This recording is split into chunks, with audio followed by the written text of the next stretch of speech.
Hello friends, welcome to జై Ganesha. Good morning. మీరు గణేశుణ్ణి పూజిస్తున్నారా? కానీ ఆయన గురించి ఈ 5 రహస్యాలు మీకు తెలుసా? 1.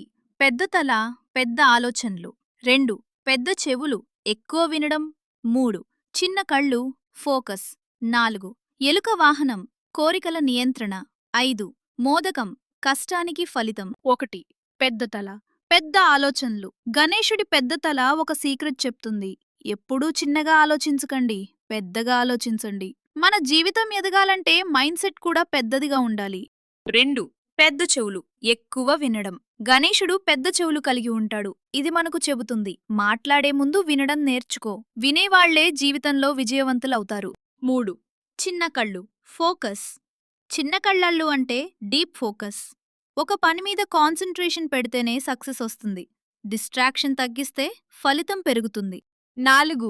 ఎలుక వాహనం, కోరికల నియంత్రణ. గణేశుడి వాహనం ఎలుక. ఎలుక సమానం మన కోరికలు. గణేశుడు దానిమీద కూర్చోవడం అంటే మన కోరికల్ని మనమే కంట్రోల్ చేయాలి, అవి మనని కంట్రోల్ చేయకూడదు. 5. మోదకం, కష్టానికి ఫలితం. గణేశుడికి ఇష్టమైనది మోదకం. ఇది ఒక మెసేజ్ ఇస్తుంది, కష్టం చేసిన తర్వాతే నిజమైన ఆనందం వస్తుంది. హార్డ్ వర్క్ తర్వాతే స్వీట్ రిజల్ట్. ఈ 5 రహస్యాలు కేవలం గణేశుడి లక్షణాలు మాత్రమే కాదు, మన జీవితానికి మార్గదర్శకం. పెద్దగా ఆలోచించడం, వినడం, ఫోకస్, కోరికల నియంత్రణ, కష్టానికి ఫలితం.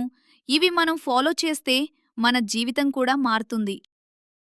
గణేష్డు గురించి ఒక చిన్న కథ. ఒకసారి దేవతలు గణేశుడిని పరీక్షించాలనుకున్నారు. ప్రపంచాన్ని చుట్టి వచ్చేవాడే గొప్పవాడు అని చెప్పారు.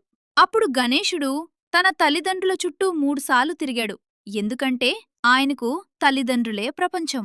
అందుకే గణేశుడు జ్ఞానం, భక్తి రెండింటికీ ప్రతీకయ్యాడు. గణేశుణ్ణి కేవలం పూజించటం కాదు, ఆయన చెప్పిన మార్గాన్ని అనుసరించటం నిజమైన భక్తి. అప్పుడు అడ్డంకులు కాదు, అవకాశాలు కనిపిస్తాయి.